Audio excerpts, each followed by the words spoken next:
Hola, esto es Ciudades de Derechos, un podcast de la Red para Latinoamérica y el Caribe de la Cooperación Técnica Alemana, mejor conocida como GIZ. Soy Taliano Boa y hoy hablaremos de el espacio público.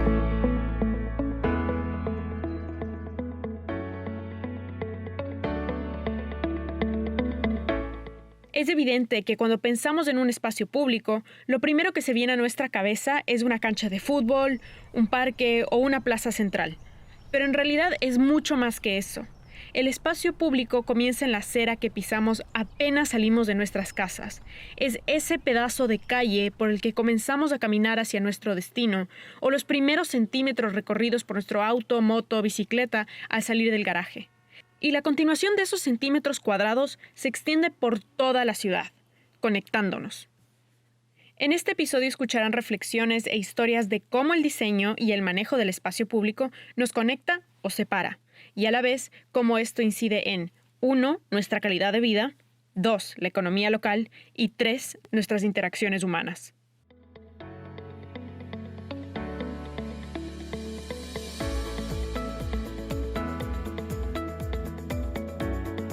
Hagamos un ejercicio. Piensen en el mapa de su ciudad y lo van llenando con el recorrido que haremos. Pueden ilustrarlo con puntos y líneas. Así que, empezamos. Mapa abierto. Ubiquen su casa como el punto A. De ahí van al punto B, digamos, el banco, a depositar el cheque de salario y después pasan por una heladería, que se convierte en el punto C del recorrido. A las afueras, una vendedora les ofrece bizcochos que compran para comerlos con el helado. Y de ahí se van al parque, el punto D, en donde se ofrecen clases abiertas de aeróbicos. Al terminar, hacen unas cuantas paradas más, comprando fruta o golosinas en pequeños puestos de venta sobre las calles. Y finalmente, regresan de nuevo al punto A, su casa. Fin del trayecto. Ahora piensen en cuántas personas más hacen recorridos como estos todos los días y visualícenlo sobre el mapa. Tenemos una constelación, y en ella, cada uno de los puntos representa un espacio privado, como su casa, el banco y la heladería. Y estos puntos están conectados por las calles, una forma más de espacio público. Absolutamente todos y todas tienen derecho de estar ahí y sin restricción de admisión. Así lo explica Cristina Gómez Jurado, asesora de GIZ Ecuador. Según ella, el espacio público es accesible y nos permite encontrarnos con los demás habitantes de la ciudad, con los diferentes, con los que no son de nuestro círculo, con los que no son nuestra familia, con los que no son nuestros amigos, sino con esas personas diferentes. Ahora, el espacio público no solo sirve para el traslado, sino también como contenedor de dinámicas sociales. En las calles, en los parques y las plazas se desenvuelven también la economía local y las interacciones sociales y culturales. En esos espacios se desarrollan conexiones con otras personas, sea a través del comercio, la conversación, la disputa o simplemente la observación. Tiene un papel en las relaciones sociales porque en él se desarrolla una parte de la vida de la ciudad. Ese es uno de sus valores. Y el espacio público tiene una tercera dimensión adicional, que es la simbólica. Este es Paco Salazar, ingeniero y urbanista especializado en diseño de proyectos de espacio público en Quito, Ecuador. Cuando dice dimensión simbólica, Paco se refiere a La condición de que en ese espacio también se construyen formas de ser que las compartimos todos. O sea que al final esa condición simbólica tiene que ver muchísimo con nuestra cultura. esos símbolos culturales pueden ser la comida, la moda, la música y las expresiones idiomáticas que escuchamos por ahí. Puede ser un edificio moderno o un árbol de 300 años, la división de los barrios o hasta esa pisada con la que caminamos y luego protestamos en las calles. Como el espacio público contiene todas esas dimensiones y más, también es un contenedor de condiciones de poder. A pesar de ser inclusivo, las relaciones que tenemos entre nosotros y el uso que le damos a los espacios pueden crear divisiones. Por ejemplo, cuando un grupo de personas o la autoridad no le permiten a otra estar en una calle por su aspecto o nivel socioeconómico. Es como decir, a usted no le corresponde estar aquí, cuando en realidad ese espacio es de todos y todas porque es un espacio público. Marcela Guerrero, una ciudadana colombiana radicada en Ciudad del Cabo, Sudáfrica, fundó una iniciativa llamada Open Streets Cape Town. Este proyecto busca mitigar la separación espacial y social diseñada por el racismo sistemático en el país, a través de una ciclovía. En esta ciudad y en las ciudades de Sudáfrica, el régimen del apartheid resultó en un diseño de ciudad que separa a las personas y precisamente las separa con autopistas. El apartheid era un sistema legislativo de políticas racistas que funcionó entre los años 40 y 90 en Sudáfrica. Deshumanizaba a las personas no blancas del país. Las separaba por su origen étnico de diferentes maneras. En este caso, la red de autopistas construida durante el apartheid divide a los barrios entre personas blancas, negras y de color, evitando que se conecten. Ya llevamos casi 3 décadas desde que se terminó ese sistema, pero las secuelas siguen. Marcela se inspiró en la ciclovía de Bogotá y cuando empezó el proyecto lo hizo con el propósito de promover otras formas de movilidad distintas al auto. Pero Open Streets tuvo otro efecto. De lo que nos dimos cuenta inmediatamente, o digamos que después de hacer un par de eventos de Open Streets o de ciclovías, es que aquí la necesidad no solamente era de promover el transporte no motorizado, sino de crear espacios incluyentes para que las personas pudieran encontrarse. Espacios que no necesitaran de un registro o de comprar tickets, como un concierto o una feria, sino que cualquiera pudiera asistir bajo la idea de que es un espacio de encuentro público, pero controlado. Estábamos sellando una calle, estábamos organizando actividades para que los niños fueran a montar bicicleta o a patinar o lo que fuera. Y para lograrlo tuvieron que sacar permisos municipales, planificar fechas y rutas. Entonces sí, digamos que se creaba una pequeña burbuja artificial como para crear eso, ¿no? Esa sensación de inclusión. Y ese fue uno de los temas que más acogida tuvo. Entonces sí la parte de la movilidad, pero aún más la parte de la cohesión social. Y digamos que ahí el común denominador es la calle. Aunque artificial como lo llama Marcela, esta iniciativa congregó a diferentes personas que generalmente no se encontraban en estos espacios porque el diseño de la ciudad no se lo permitía. En el caso puntual de Sudáfrica, el espacio público fue diseñado exclusivamente para dividir a la población. Pero esta no es una característica propia. El espacio público es abarcante y si es que llegara a ser discriminatorio es porque las personas le dieron ese carácter, proyectando en él otros significados. Así lo explica Paco Salazar, quien antes habló un poco sobre esto. Esa tensión, ese poder, esa construcción de poder en el espacio público es quizá de las cosas más complejas que tenemos para el manejo del espacio público que tienen las ciudades, ¿sí? Ese es el gran condicionante de la construcción cultural, que este patrimonio, que es un espacio público, es la piedra de pelea, el poder que ese espacio ejerce sobre los otros. Aquí otro ejemplo sobre el ejercicio de poder. En marzo del 2020, cuando la pandemia del virus COVID-19 había comenzado a propagarse en Ecuador, María Delia Lumbi, una mujer indígena que vendía frutas y verduras en las calles de un barrio de Quito, fue agredida por la policía. Unos vecinos del barrio tenían miedo a contagiarse y llamaron a las autoridades municipales para que la retiraran. Expulsaron a María Delia forzosa y violentamente. La maltrataron física y verbalmente. Y además, esa expulsión significaría que perdería el ingreso de sus ventas en ese barrio en un momento de crisis global. Llamé a María Delia para conversar con ella, pero decidió no participar en la entrevista. Su experiencia la recuenta María Fernanda Peñafiel, una de las moradoras del barrio. Yo me enteré por las redes sociales que había sido sacada por la Policía Metropolitana de una manera un poco brutal porque le echaron gas pimienta, le quitaron sus artículos. Lo que también ocurrió fue que María Fernanda ofreció el garaje de su casa a María Delia para que vendiera desde ahí las frutas y legumbres. El garaje, un espacio privado, tomó las funciones que la calle, el espacio público, debía tener para María Delia. El garaje se convirtió en un híbrido entre paredes privadas y un servicio público barrial. Y el reporte de este abuso también tuvo un efecto sobre el uso de las calles. Lo que sí ha ocurrido después de lo que se denunció en las redes sociales es que ya la Policía Metropolitana no tiene esa agresividad, porque esto hizo que la Policía Metropolitana también tuviera que disculparse, porque la forma como le sacaron fue brutal. A veces son las personas consideradas como los otros, a quienes se les pone muros invisibles.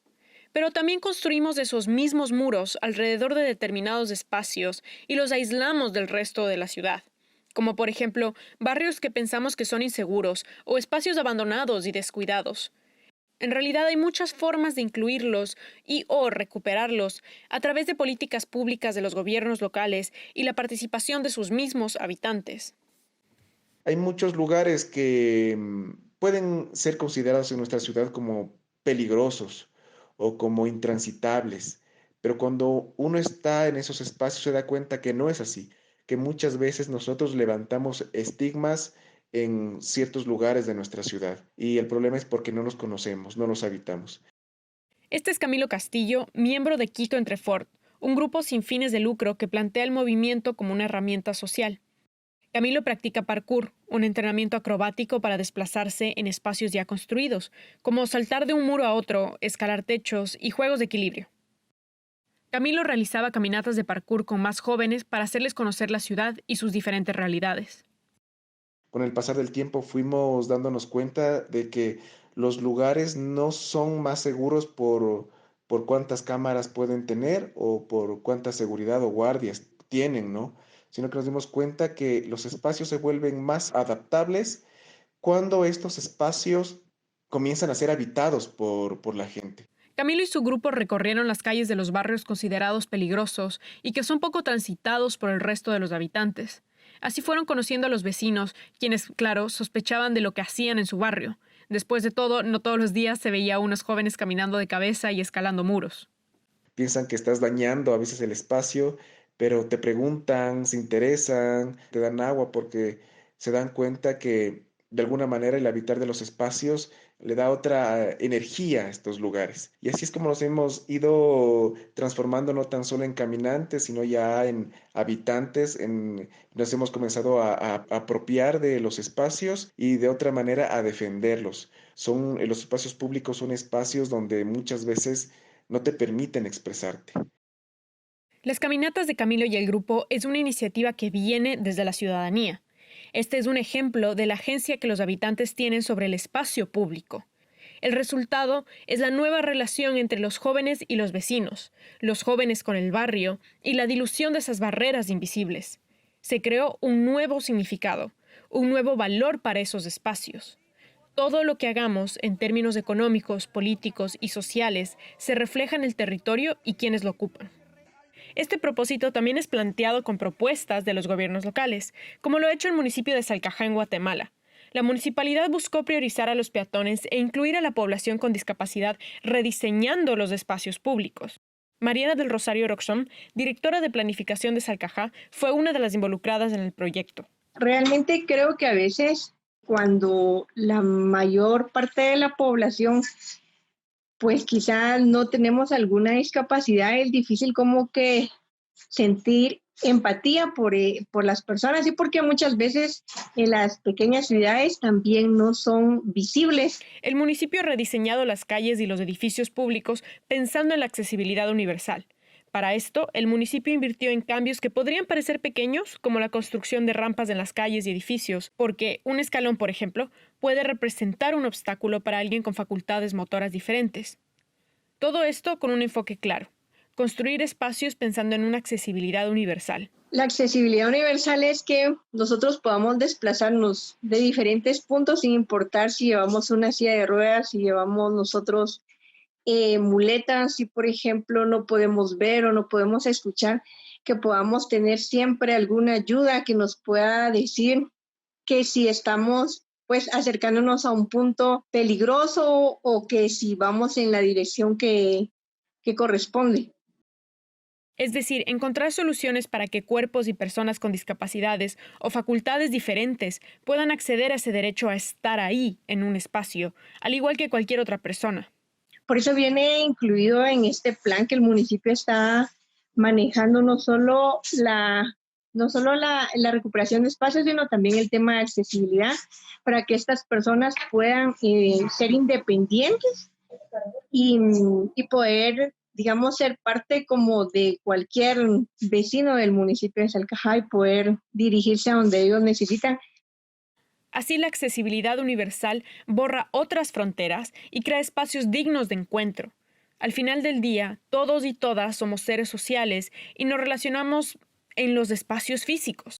Entonces, mientras mejor a disposición estén esos espacios para que se den esos encuentros, mejor será nuestra socialización y calidad de vida. Tienen un efecto directo en el sano desarrollo de las comunidades. Hasta el momento hemos hablado casi exclusivamente de las calles, las aceras y las plazas como el espacio público, pero la naturaleza también lo es. Los ríos, los bosques, las quebradas y los árboles que atraviesan nuestras ciudades también son públicos. Ni se digan los grandes y pequeños parques. Al igual que las calles, los espacios verdes juegan un rol importante en la conectividad y salud de los habitantes. Juan David Hoyos, arquitecto de proyectos públicos en Medellín, Colombia, lo ha comprobado una y otra vez. A través de este espacio público se genera esta reestructuración y esta conectividad ecológica de nuestras ciudades. Entonces, obviamente, si tú vas caminando por una gran alameda, por un gran andén que no tiene un solo árbol y te da el sol todo el día, pues se vuelven lugares que la gente no va a utilizar mucho, pero si tú tienes un espacio público, unos andenes con vegetación, con sombra, con lugares de estancia, pues se vuelven lugares que se vuelven fáciles de recorrer y que empiezan a generar pues como otras dinámicas. Pero no siempre ha sido así. Juan David explica que las ciudades crecieron con esta idea de modernidad, de canalizar los ríos, de rectificarlos o de incluso de cubrirlos, desaparecerlos. Y realmente lo que es importante para el espacio público es que haya una relación directa entre la vegetación, la estancia y los recorridos. los espacios verdes, en especial las plantas, ayudan a mejorar la calidad del aire y el control de la temperatura, considerando el calentamiento y la polución de las ciudades, claro. Las raíces de los árboles, por ejemplo, ayudan a compactar el suelo y así evitar inundaciones. Y bueno, solo consideren cómo se sienten luego de salir a caminar a un espacio verde y seguro. Científicos de todo el mundo han comprobado que el contacto con la naturaleza tiene un efecto positivo en el cuerpo y la salud mental. Por donde quieran verlo, la calidad de vida de las personas mejora. Pero como dijo Juan David, históricamente con las construcciones de las ciudades se han perdido estos espacios, por lo que se debería considerar recuperarlos. El tema del paisajismo, de la vegetación, de la conectividad ecológica es bien importante para nuestras ciudades y se tienen que mirar mirar desde el punto histórico por dónde iban todos estos componentes naturales, entenderlos, irlos recuperando y generar como unas nuevas dinámicas en torno a ellos. Un ejemplo de esto es lo que se planteó a inicios del 2020 para la quebrada Viveros en Loja, una ciudad al sur del Ecuador. La quebrada se extiende por 6 barrios y por mucho tiempo estuvo abandonada y devaluada. Por ahí pasaban las aguas hervidas y se convirtió en un botadero de basura. El municipio de la ciudad, junto a GIZ y Emprendec, una organización enfocada en la innovación social, planificaron una campaña para rescatar esa quebrada. Querían también generar un vínculo positivo entre la ciudadanía y el espacio. Alex Cárdenas, director de Emprendec, agrupó a voluntarios jóvenes en Loja para que contactaran a los ciudadanos de la quebrada Viveros y así ejecutar el proyecto. En mitad de la cuarentena por la pandemia del COVID-19, se construyó una relación con la comunidad a través de las redes sociales. Fue como presentarlos, ciudadanía o moradores, quebrada ciudadanía, veamos cómo podemos convivir de mejor forma. Este fue un reto bastante importante al comunicarlo también a la ciudadanía, porque queríamos que dejen de verlo como una obra más. Los voluntarios de la ciudad hicieron llamadas y eventos en línea y explicaron por qué es importante recuperar la quebrada, los espacios verdes y cuidar de ellos. Los jóvenes contaron el proyecto a la ciudadanía a través de un webinar. Entonces ya no era la autoridad, sino era un mensaje de ciudadano a ciudadano. Entonces eso causó bastante impacto, gustó muchísimo. Y antes de este proceso, la recuperación, ¿cómo se la hacía? Pues se la hacía con servidores públicos, con la fuerza militar, la policía y actores de seguridad. El mensaje llegó fuerte y claro. Después de 3 meses, las aguas hervidas se han redireccionado, la información se ha difundido y la comunidad está entusiasmada por lo que se viene. Concluir la limpieza de la quebrada con mingas y poder salir a disfrutar de ella. Ahora mismo es una oportunidad también para repensar nuestras ciudades, para repensar cómo se están planificando. Lo comenta Laura Cedrés, asesora de GIZ Ecuador para el Laboratorio Urbano de Loja. Y ver a esos espacios públicos con un rol protagónico, no como espacios residuales que quedan por ahí entre la máxima optimización del suelo para construcción, sino cómo juegan un rol fundamental y que estén bien planificados, bien diseñados y que sobre todo sirvan para eso, para el uso y disfrute de la población. Así como la quebrada Viveros en Loja, las adaptaciones para la accesibilidad en Salcajá, Guatemala, y la ciclovía en Ciudad del Cabo, Sudáfrica, la ciudadanía y los gobiernos locales pueden hacer que sus espacios públicos sean resilientes a través de iniciativas y políticas públicas. Sin importar el tamaño de la ciudad, tenga 1.500 o 15 millones de habitantes, es posible lograrlo. Pero claro, las propuestas varían de acuerdo a las necesidades de cada sitio, por tanto, también sus retos. Así lo explica Edgar Mazo, un arquitecto con experiencia en diseño de espacios públicos y paisajes en Medellín, Colombia. Que ahora nos encontramos como frente a dos ciudades. Unas ciudades, por decirlo de alguna manera, como maduras o con más edad y unas ciudades más jóvenes. Entonces es más fácil asegurar unas piezas y una noción de espacio público y naturaleza. En esas ciudades jóvenes es más sencillo que revertir cambios en ciudades que ya están completamente consolidadas. Aunque esas ciudades consolidadas puedan ser largas extensiones de concreto y tener dinámicas establecidas desde hace cientos de años, recordemos que las ciudades no son estáticas y pasan por ciclos. Ciclos de generaciones, influencias, tecnologías e ideas. Ciclos que permiten cambios. Por supuesto, algunos más difíciles de aplicar que otros, pero que dan pie a búsquedas y a posibles renovaciones. Los defectos que pueden tener esas renovaciones son impresionantes, por decir lo mínimo.